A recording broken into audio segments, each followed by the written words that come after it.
우리 대중문화를 향한 중국의 구애가 심상치 않은 수준입니다. 풍부한 자금을 바탕으로 한류 콘텐츠를 구매하고 인재를 영입하는 데서 벗어나 다양한 형식으로 한국 기업과의 합작을 통해서 노하우를 전수받고 있습니다. 팽재훈 기자입니다.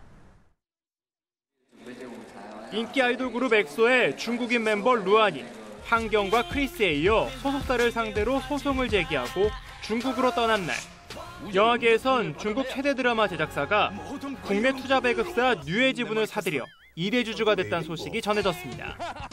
중국의 한류 문화 콘텐츠 공략을 단적으로 보여줬던 사안들. 장나라, 장서희 등 몇몇 배우들이 중국 드라마에 출연하는 것으로 시작된 방송의 중국 진출은 예능 프로그램의 포맷 수출로 이어졌고, 중국 한류 시장이 기반이 된 온라인 시장을 위한 방영권 계약이 급속히 늘어났으며 회당 가격도 가파르게 상승했습니다. 스타들의 중국 드라마 출연은 더 이상 뉴스가 되지 않는 상황. 여기에 스타 PD와 스타 작가들의 중국행뿐 아니라 카메라, 조명 감독 등 스태프들의 진출까지 줄을 잇고 있습니다. 영화계도 방송계와 사정은 비슷합니다. 장동건, 송혜교, 송승헌 등 톱스타들은 중국 영화에 출연하고 허진호, 오기환, 곽재용, 장윤현 등 스타 감독들은 중국 영화를 연출합니다. 영상 콘텐츠에서 눈에 띄는 회사는 중국 최대 동영상 공유 사이트인 여우쿠 투도우. 온라인 방영권을 산 드라마의 중국용 제작 발표회를 별도로 열었고, 부산국제영화제와는 신인 감독 육성 프로젝트의 양해각서를 체결하는 등 적극적인 행보를 보이고 있습니다. 모방하고 합작하는 단계에서 이젠 기획하는 단계에서부터 참여하는 중국.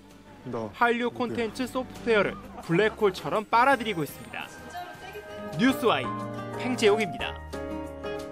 네, 이처럼 중국 자본이 우리나라 대중문화 시장을 무차별적으로 파고들고 있는데요. 여기에는 여러 가지 계산이 깔려 있습니다. 일부에서는 중국의 중저가 제품에 위협받는 국산 스마트폰처럼 중국산 콘텐츠가 한류를 위협하는 날이 올 수도 있다고 우려하고 있습니다. 고현실 기자입니다. 한류를 향한 차이나머니의 공세 뒤에는 거대한 자국 시장이 있습니다. 13억 인구를 등에 업은 중국의 콘텐츠 시장은 급속도로 성장하고 있습니다. 2010년 878억 달러였던 시장 규모는 지난해 1,382억 달러까지 늘었습니다. 같은 기간 영화 시장은 80% 이상 커졌고 방송 역시 50% 넘게 성장했습니다. 하지만 중국 내 전문 인력은 아직 부족한 상황.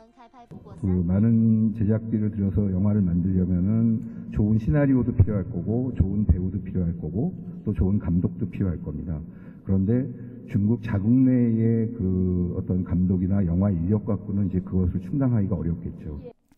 인재 영입과 기업 인수 등은 선진 제작 노하우를 배울 수 있는 효과적인 수단입니다.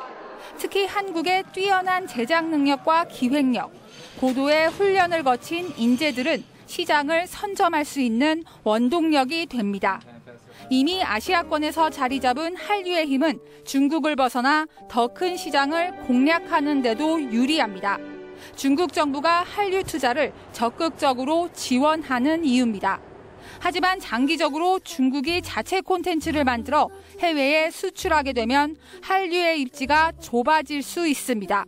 중국의 제작력과 콘텐츠의 퀄리티 자체가 증가하게 되면 한국이 주요 시장으로 하고 있는 일본이라든지 동남아시아 같은 경우도 하나의 경쟁 상도로서 부각되는 것은 당연할 수밖에 없는 거는. 언젠가 위협적인 존재가 될 수 있는 중국에 맞서 한류 콘텐츠의 경쟁력을 보다 더 키우는 게 급선무라고 전문가들은 지적합니다. 뉴스와이 고현실입니다.